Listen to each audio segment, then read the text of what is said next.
큰 파도나 풍랑을 만나본 적이 있으십니까? 그럼 그럴 때 배가 뒤집힐 뻔한 그런 느낌과 경험을 하신 분들이 계십니까? 현대에 만든 최신 기술로 만든 이 철갑배가 그리고 동력선이 지금도 큰 풍랑과 파도를 만나면 뒤집힐 것 같은 위기를 만난다면, 그럼 여러분 2000년 전 그 옛날에 만든 배가 만약 바다 한가운데를 항해하다가 폭풍과 풍랑을 만난다면 그들은 과연 어떠할까요? 아마도 자신의 목숨에 위태로움을 느낄 것입니다. 오늘 하나님 말씀은 사도행전 27장의 말씀입니다. 사도 바울이 하나님의 복음을 전하고 이제 3차 전도 여행을 다 마친 후에 예루살렘으로 갑니다. 그런데 그곳에서 유대인들에게 붙잡혀서 그들의 총독인 벨릭스와 베스도에게 이 신문을 당하고 고난을 당합니다.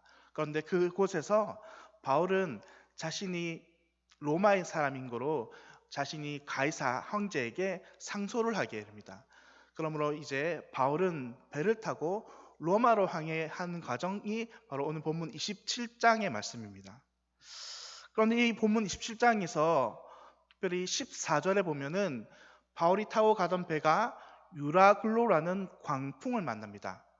광풍은 다른 말로 미친 바람, 한마디로 말해서 배가 심하게 뒤집힐 것 같은 큰 폭풍과 풍랑을 만나게 된 것이지요.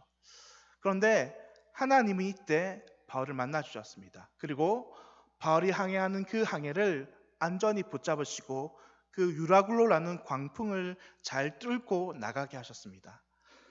성령님, 오늘 우리는 이 말씀을 통해서 하나님이 우리의 인생 가운데에 풍랑과 광풍을 만날 때, 우리의 인생의 위기를 만날 때에 과연 우리는 어떻게 이 광풍을, 위기를 이겨나갈 수 있을지 함께 하나님의 말씀을 통해서 살펴보도록 하겠습니다. 우리는 어떻게 인생 위기를 만날 때에 이 광풍을 하나님의 은혜 가운데 뚫고 나갈 수 있을까요? 첫째, 광풍을 만날 때 사람의 지혜가 아닌 하나님의 말씀으로 풍랑을 헤쳐나가야 합니다. 오늘 본문을 보면 이 광풍을 만나면 두 가지의 부류의 사람들이 나옵니다. 첫 번째는 자신의 지식과 경험을 의지하는 사람들이며, 또 다른 한 부류는 자신의 경험이나 지식이 아닌 오직 하나님만을 의지한 사람입니다.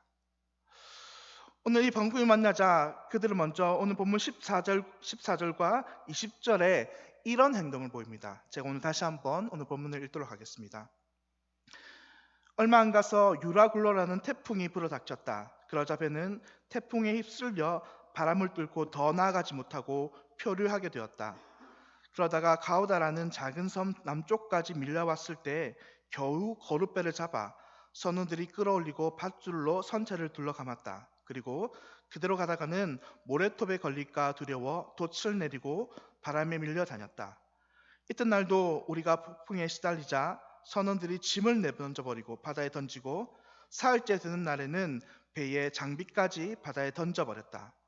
더욱이 여러 날 동안 해와 별도 보이지 않고 사나운 폭풍만 계속되어 결국 살아날 가망은 완전히 없어지고 말았다. 오늘 우리 본문을 현대인의 성경을 한번 더 쉽게 풀어서 읽어봤습니다. 폭풍을 만나자 이 배에 탄 선원들과 선장들이 한 행동이 뭐냐면 자신들의 경험과 지식을 의지하는 것입니다. 그래서 자신들의 경험과 지식을 의지해서 이제 자기들의 배에 탄 배가 더욱더 가벼워질 수 있을 정도로 모든 기구와 모든 물건들을 다 바다에 던져버렸습니다. 그렇게 해야 만약 모래톱이나 아니면 암초 같은 거 있다면 그것이 풍랑에 휩쓸려 가다가 배가 난초되지 않기 때문입니다. 그런데 그것도 하루 이틀이었습니다. 먹을 것도 다 버리고 모든 짐들도 다 버리자, 그런데도 불구하고 풍랑이 하루 이틀 사흘날 계속되자 그들은 더 이상 이 배에 남아서 살 소망까지 잃어버렸다고 오늘 본문 10절은 우리에게 이야기하고 있습니다. 여러분, 작은 풍랑과 작은 문제를 만났을 때에 경험과 지식은 아주 유용하게 도움이 됩니다. 하지만 자신의 힘으로도 어쩔 수 없고 자신의 지식과 경험을 넘어선 풍랑을 만날 때 우리는 그때 아무런 자신의 경험과 지식이 절대로 도움이 되지 못한다는 사실을 깨달아 알게 됩니다. 우리 역시 삶의 여러 가지 환경 가운데에 마치 유라굴라 같은 광풍과 풍랑을 만나게 됩니다. 거센 비바람이 몰아쳐서 내가 어디로 가야 될지 한 치 앞도 보이지 않는 그 밤, 내가 어느덧 저리로 가려고 하는 어느덧 바람이 밀려와서 나를 저 목적한 곳에서 훨씬 밀어다 버리는 그런 인생의 어려움과 인생의 낙심과 낙망을 만날 때가 다가오게 됩니다. 우리는 그럴 때 어떻게 과연 해야 할까요? 우리는 그때 인간의 지식과 경험을 의지하는 것이 아닌 바로 하나님의 말씀을 의지해야 합니다. 모든 상황과 환경을 관통해서 우리의 삶을 꿰뚫는 그 하나님의 말씀을 가지고 우리가 붙들고 이 풍랑과 위기를 이겨나가야 하는 것입니다. 다행히도 이 오늘 배에 사람의 지식과 경험이 아닌 하나님의 말씀을 의지하는 한 사람이 있었는데 바로 바울입니다. 바울은 오늘 21절과 25절을 보면 이렇게 살 소망조차 없이 자포자기한 그들 앞에 나타나서 이렇게 이야기합니다. 오늘 본문 23절과 25절의 말씀입니다. 어젯밤 나의 하나님 곧 내가 섬기는 하나님의 천사가 내 곁에 서서 이렇게 말씀하셨습니다. 바울아 두려워하지 말아라. 너는 황제 앞에 서야 한다. 그리고 하나님께서 너와 함께 항해하는 사람들을 다 너에게 주셨다. 그러므로 여러분 용기 내십시오. 나는 하나님을 믿습니다. 하나님이 나에게 말씀하신 것은 반드시 이루어질 것입니다. 배에 탄 모든 사람들이 자포자기하고 그저 살 소망도 잃어버린 그때에 오직 한 사람, 그 바울만이 이 모든 상황을 넘어서 믿음으로 그들에게 희망에 섞인 말을 하고 있는데 이 바울이 하는 말의 근거가 무엇입니까? 바로 하나님의 말씀입니다. 하나님의 말씀이 그에게 들려졌고 그는 지식과 경험을 의지하는 것이 아니라 하나님의 말씀을 의지하여서 사람들 앞에서 그 하나님의 말씀을 담대하게 선포하고 있는 것입니다. 여러분, 우리 인생도 마찬가지입니다. 우리 인생도 이 거대한 풍랑이 닥쳤을 때에 위기에 부닥쳤을 때 우리에게 필요한 것은 사람의 지식과 경험이 아닌 하나님의 말씀입니다. 하나님의 말씀이 필요합니다. 우리가 어디로 피해야 할지 모르고 어디로 가야 할지 보이지 않는 그 길 가운데에 우리 모든 상황과 넘어서 우리에게 말씀하시는 그 하나님의 말씀이 우리에게는 필요한 것입니다. 그 말씀이 내게 들려지고 내가 그 말씀을 붙잡는다면 우리는 이 풍랑 넘어 우리는 이 위기를 넘어서 하나님께서 나에게 말씀하신 그곳으로 우리는 나아갈 수 있는 것입니다. 열왕기하 19장의 말씀을 보면 이렇게 나라의 위기 가운데에 하나님의 말씀을 붙잡은 한 왕이 나옵니다. 바로 히스기야 왕입니다. 아수르 사네립 군대가 18만 5천 명이라는 대군을 이끌고 이제 예루살렘으로 공격해 들어왔습니다. 예루살렘이 성을 꽁꽁 묶고 더 이상 항전하지 않자 이 사네립과 18만 5천 명의 군대는 토성을 쌓기 시작합니다. 하루 토성이 점점 높이 쌓아가면서 예루살렘에 있는 모든 신하들과 백성들은 두려움에 떨기 시작합니다. 저 토성이 다 쌓여지면 우리는 이제 죽음 목숨이다. 그런데 그때 이 아수르 군대가 이 히스기야에게 한 통의 편지를 보냅니다. 그 내용은 이렇습니다. 하나님이 너희도 도우시지 못하니까 너희는 그저 미련을 버리고 항복하라 라는 내용이었습니다. 여러분 히스기야가 그런데 이 편지를 들고 어떻게 행동했는지 아십니까? 여러 대신들이 모여있는 그 궁전으로 가서 신하들과 상의했습니까? 그렇지 않습니다. 그는 이 한 통의 편지를 들고 성전으로 향했습니다. 그리고 이 편지를 성전 앞에 내어두고 무릎 꿇고 하나님 앞에 기도했습니다. 하나님, 우리의 대적자 아수르가 이렇게 하나님의 군대를 위협하고 하나님의 이름을 멸시하고 있습니다. 하나님, 저희를 도와주시옵소서. 그런데 그때 정말 놀라운 일이 일어났습니다. 바로 하나님의 말씀이 히스기야에게 임한 것입니다. 그 밤에 하나님의 말씀이 히스기야에게 임함으로 하나님께서는 히스기야에게 이렇게 말씀하셨습니다. 이 밤에 나의 영들이, 나의 군대가 아수르 18만 5천 명을 물리칠 것이다. 그리고 아수르의 군대, 아수르의 왕 사네립은 그의 나라로 돌아갈 것이다. 정말로 그 밤에 하나님의 군대가 그 18만 5천 명을 휩쓸어서 다음날 새벽 이 모든 18만 5천 명의 군대는 그저 송장이 된 채로 발견되었습니다. 그리고 사네립도 서둘러 자기 나라로 도망치고 말았습니다. 여러분, 정말 우리 인생에 필요한 것은 우리 인생의 풍랑을 만났을 때, 위기를 만났을 때 필요한 것은 다름이 아닌 하나님의 말씀입니다. 믿음의 사람은 오직 이 하나님의 말씀으로 이 상황을 헤쳐나가며 이 위기를 헤쳐나갑니다. 하나님의 지혜를 가지고 인생의 길들을 열어나가는 것이 바로 믿음의 사람입니다. 사랑하는 성도 여러분, 우리는 인생의 광풍을 만났을 때 과연 어떻게 행동하고 있습니까? 나의 지식과 나의 경험으로 인생의 풍랑과 위기를 헤쳐나가려고 하십니까? 아니면 하나님의 말씀을 붙잡고 하나님의 기도함으로 말미암아 하나님, 주님께서 나에게 이렇게 말씀하셨사오니 하나님 주께서 주신 말씀으로 내가 이 위기를 담대히 헤쳐나갑니다. 주여 나를 도와주시옵소서. 그렇게 주님 앞에 나아가는 모습입니까? 바라기는 우리의 인생의 위기와 풍랑을 만났을 때에 사람의 지혜와 지식이 아닌 오직 하나님의 말씀으로 그 모든 위기를 헤쳐나가는 우리 모든 저와 우리 모든 성도님 되시기를 간절히 바랍니다. 둘째, 우리 광풍을 만났을 때 하나님의 백성은 오히려 그것을 사명을 이룰 수 있는 기회로 여겨야 한다는 것입니다. 인생의 광풍을 만났을 때 세상 사람들은 모두 다 이것을 위기라고 합니다. 하지만 하나님의 백성은 이 위기를 넘어 이 위기가 오히려 기회가 하나님의 내게 주신 하나님의 사명을 이룰 수 있는 기회가 됨을 우리는 명심해야 합니다. 인생의 이런 위기를 만났을 때에 역시나 두 가지의 부류의 사람이 있습니다. 그 위기에서 도망가거나 숨는 사람이 있는가 하면 이 위기를 하나님의 주신 말씀을 가지고 오히려 기회로 만드는 사람입니다. 구약성경 요나서는 이 요나 선지자라는 인물을 통해서 우리에게 하나님의 말씀을 통해 가르쳐 줍니다. 요나 선지자는 대표적으로 이 위기를 만났을 때에 하나님의 말씀 붙들지 않고 숨고 도망친 인물이었습니다. 하나님께서는 요나 선지자에게 어느 날 다가오셔서 너는 저 니느웨의 수도로 가라. 아수르의 수도로 가라라고 말씀하셨습니다. 하지만 그는 이 니느웨로 가기 싫어서 그 멀리 반대편 다시스로 도망갑니다. 그런데 그가 탄 배 역시 큰 심한 폭풍을 만나게 됩니다.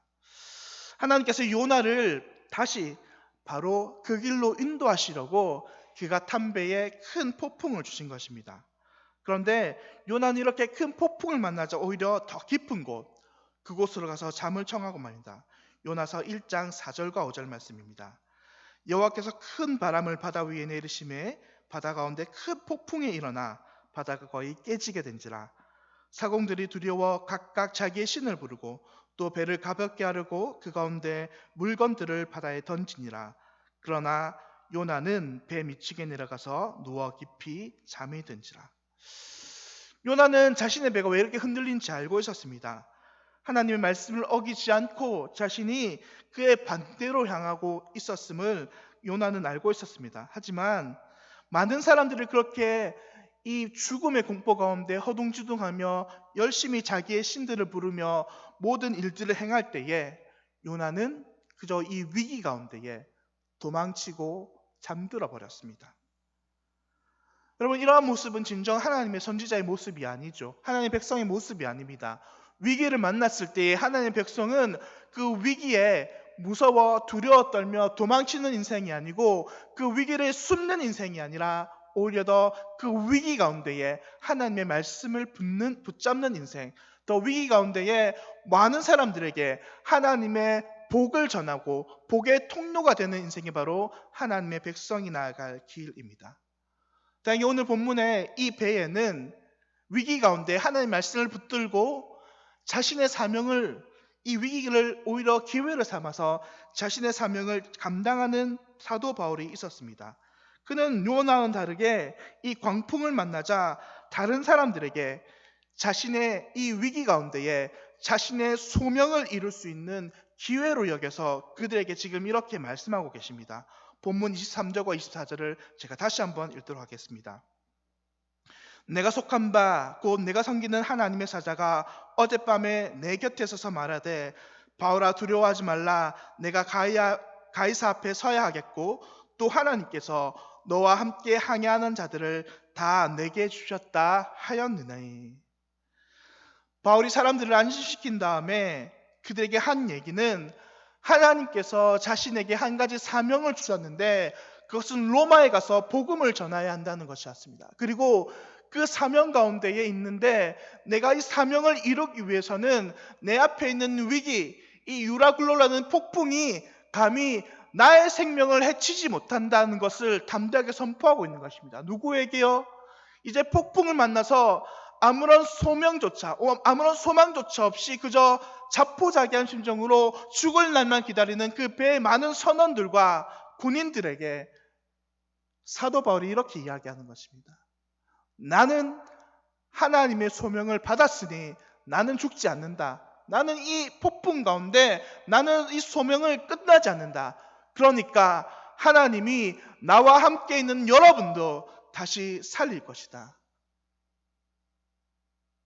절체절명의 위기 가운데 사도 바울은 요나처럼 숨지 않고 이 위기를 오히려 하나님의 이름을 드러내고 하나님의 영광을 드러내는 기회로 삼았던 것입니다. 우리가 잘 아는 아브라함은 그의 나이 75세에 하나님의 부르심을 받았습니다. 그런데 아브라함이 하나님께 이렇게 말씀하지 않았습니다. 하나님, 지금 이 나이에 제가 고향을 떠나서 저 멀리 타고 이방에 사는 것이 하나님 제게는 정말 너무 어려운 일입니다. 정말 제 인생에 커다란 힘들고 어려운 위기입니다. 하나님, 그러니까 저는 가지 못합니다. 오히려 아브라함은 하나님께 이렇게 말했습니다. 하나님, 그 땅이 하나님께서 내게 주신 사명인 줄 알고 그 땅을 하나님이 나에게 주십시오. 그리고 하나님께서 주신 그 땅을 듣도 보도 못하고 한 번도 가지 못한 그 땅을 향해 아브라함은 나아갔습니다. 소년 다윗이 블레셋과의 전쟁터에서 골리앗을 보았을 때에 그곳에 있는 많은 군대들은, 많은 이스라엘 백성들은 그저 그것을 하나의 위기로 여겼습니다. 자신들의 목숨을 위협할 위기, 저 큰 골리앗을 상대하지 못할 자신들의 위기로 여겼습니다. 하지만 다윗은 그 골리앗을 위기로 여기지 않았습니다. 다윗은 골리앗을 기회로 여겼습니다. 저 할례받지 못한 백성이 하나님의 군대를 모욕하는데 그 원수를 갚아줄 기회, 그 원수를 하나님의 이름으로 다시 날려줄 기회라고 여기고 담대히 그 위기 가운데에 기회로 여겨 자신의 사명을 잘 감당했던 것입니다. 사랑하는 성도 여러분, 우리가 광풍을 만났을 때에 대부분의 사람들은 이 광풍과 위기 가운데 위축됩니다. 어떻게 해야 할지 모르고 자신이 무엇을 해야 할지 모르며 그저 떨고 낭망합니다. 하지만 하나님의 사람은 그 가운데서도 하나님의 말씀을 붙들고 이 위기를 어떻게든 기회로 만들려고 하나님 앞에 몸부림치며 발버둥치는 자들입니다. 하나님의 놀라운 복은, 하나님의 놀라운 역사는 그저 위기를 만났을 때에 뒤로 물러서거나 그저 숨거나 도망하는 자들을 통해서 하나님의 역사가 일어나는 것이 아니라 하나님의 말씀을 붙들고 그 위기를 어떻게든 기회로 만들려고 믿음을 가지고 담대히 주님 앞에 나아간 그 사람들을 통해서 놀라운 하나님의 역사를 이루어 나가는 것입니다. 사랑하는 성도 여러분, 오늘 하나님이 우리에게 어떤 위기를 주셨습니까? 그렇다면 그 위기를 오히려 우리가 더욱더 하나님의 말씀을 붙드는 기회로 삼으십시오. 우리가 그 위기를 오히려 더 하나님의 소명을 만드는 기회로 삼아가는 우리가 되기를 바랍니다. 말씀을 마치도록 하겠습니다. 오늘 사도 바울은 비록 죄수의 신분으로 끌려가는 입장이었습니다. 하지만 위기를 만났을 때에, 광풍을 만났을 때에 사도 바울은 더 이상 그 배의 죄수가 아니었습니다. 그는 하나님의 복음의 통로였고, 하나님의 말씀의 통로였고, 하나님의 놀라운 통로로 사용받는 그런 사람이 되었습니다. 사랑하는 성도 여러분, 우리의 인생을 살아가 보면 미친 바람, 광풍은 언젠가는 반드시 만나게 됩니다. 그런데 그 위기 가운데 숨는 인생, 도망치는 인생이 아닌 오직 하나님의 말씀을 붙들고 그 말씀을 가지고 더욱더 위기 가운데 하나님을 믿고 전진함으로 말미암아 그 위기를 오히려 기회로 만들고, 그럼을 말미암아 우리 삶 가운데에 놀라운 하나님의 역사를 가득히 맛보며 살아갈 수 있는 우리 모든 저와 여러분 모든 성도들 되시기를 예수님의 이름으로 간절히 바라고 소망합니다.